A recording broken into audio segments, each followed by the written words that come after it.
The church has often been called a hospital for the sick. And the Western world is more sick than ever before. Not just with COVID-19, but with a pandemic of fear. Likely end up infecting most people in the world. Very concerning. You're concerned? Very. Coronavirus panic shopping. Yet for the first Sunday in history, many church buildings look like this. Virus has church after church Dozens cancel Sunday services because of the outbreak. Will be suspended. What does this mean for the church and for the world? If the church is a building, then what happens when they're closed? If it's an event, then what happens when they're cancelled? And how do we respond in a world that has never looked so shaken? But could this actually be the church's finest hour? To be what the Bible calls us to be?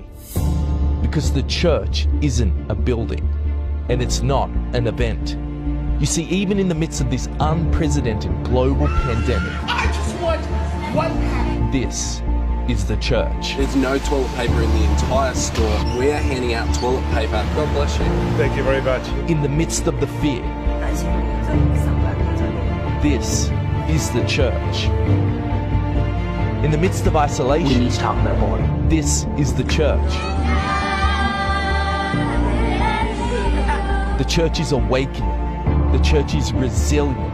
The church is adapting and discovering new expressions for the gospel to reach further than ever before. We've got a total lockdown. Our church, we're going to gather over Zoom, and then we're actually going to FaceTime our friends and family and share the gospel. I'm checking to see if my neighbors need supplies or prayer, and I'm also using Facebook to reach out to those that I can't get to.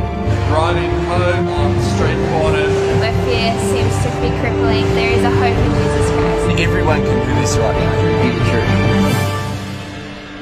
In a troubled world that needs Christ, it's time to be his hands and feet.